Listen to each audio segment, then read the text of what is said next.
que la oposición a nivel doméstico, a nivel nacional, patalee. Pero, ¿cómo ves a este gobierno a 3 años eh, hacia el mundo, hacia afuera, hacia el extranjero? ¿Qué se ha conseguido, qué no se ha conseguido? ¿Se le puede poner una calificación? ¿Qué calificación, profe?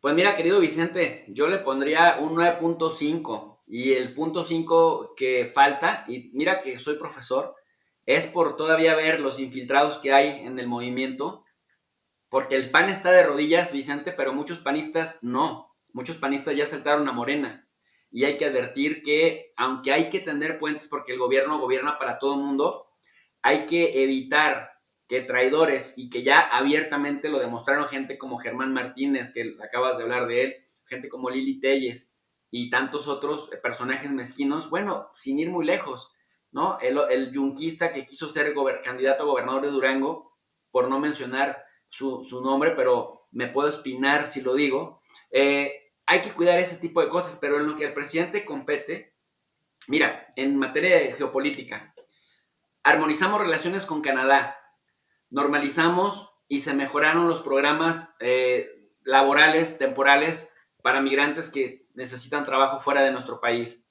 Con Estados Unidos, México no se ha arrodillado. México ha negociado de tú a tú y México ha hecho reflexionar seriamente al presidente Biden sobre dos aspectos, y lo hizo desde con Donald Trump. Si no actuamos como una verdadera región económica, China nos va a rebasar en poco tiempo. Y cuando China representa el 42% del PIB mundial, nosotros vamos a representar en bola el 12%. Si no utilizamos los mecanismos que ya tenemos, vamos a bailar como región. Entonces necesitamos integrarnos, necesitamos incorporarnos realmente.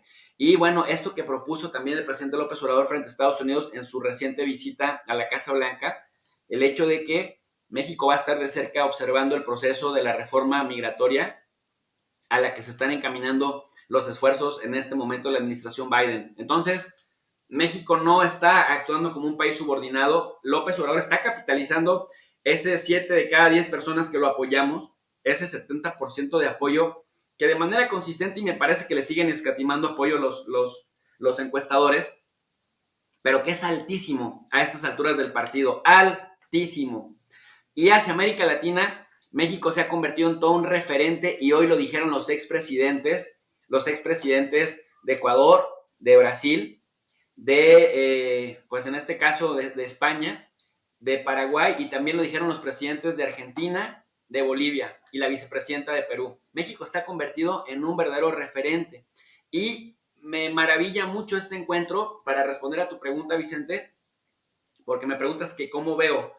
Y yo lo que te estoy respondiendo es que lo veo de maravilla, porque México está convertido en ese líder regional que, mira, en mis tiempos de estudiante de licenciatura había profesores que se llamaban integracionistas, que estudiaban o teorizaban sobre la integración regional y sobre las posibilidades de que México pudiera en algún momento competirle a Brasil, que estaba muy fuerte, sobre todo porque Lula da Silva tuvo un liderazgo muy pujante en la región, y además tenías a otro monstruo, a Hugo Chávez de Venezuela, y tenías a otro monstruo, a Fidel Castro en Cuba.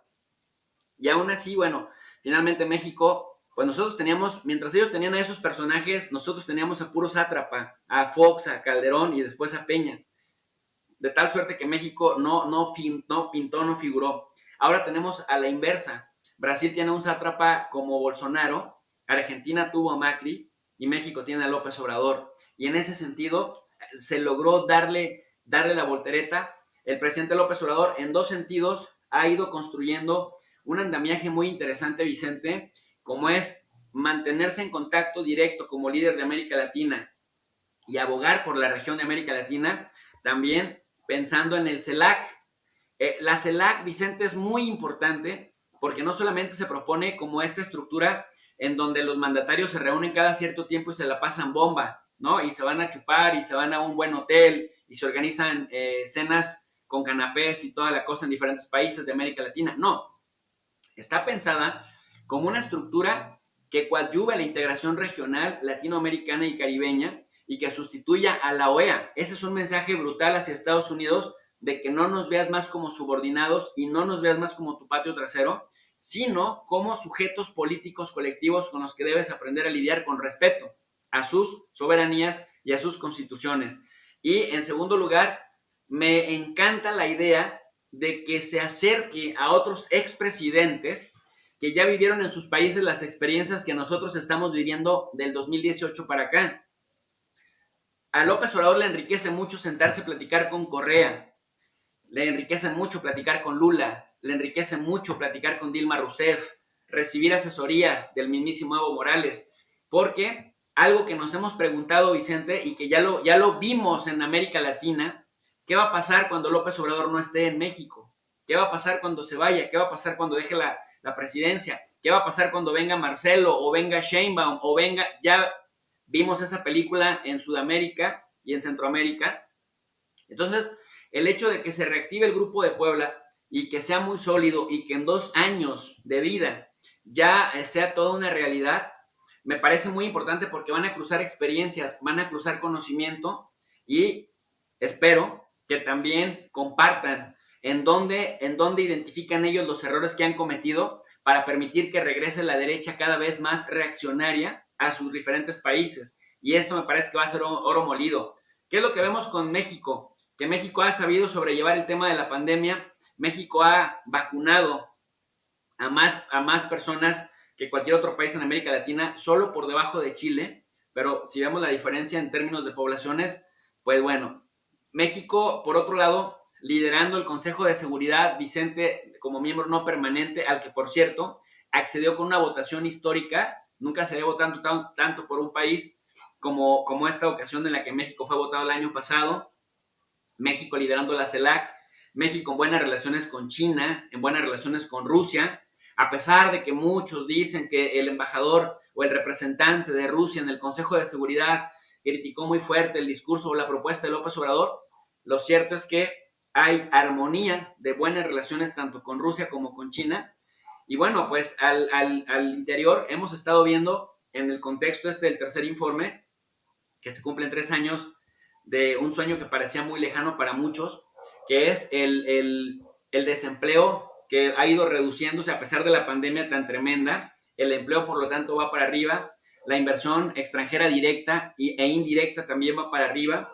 Vemos que, aunque sigue siendo su coco la seguridad, porque nos dejaron un país dinamizado, un país atomizado, con carteles de la droga, con corrupción estructural, incluso desde las mismas arterias del gobierno, mal que bien, ya se logró detener, digamos, este aumento progresivo de la violencia y eso me parece que va a llevar un tiempo, o sea, se necesitan más que solo 3 años, pero al estarse atendiendo simultáneamente las causas estructurales de la pobreza, el salario mínimo, digamos, en la cima, nunca se había tenido un salario mínimo tan alto como este, el ingreso real también incrementó, y a pesar de que la inflación en países como Venezuela, Argentina, Brasil y en el mismo Estados Unidos, principalmente en Argentina y en Venezuela, está por los cielos, bueno, el hecho de que nosotros estemos un peldaño bajito de la inflación que tiene Estados Unidos, nos habla de que aunque ha sido duro y nos ha simbrado duro en términos económicos y financieros la pandemia,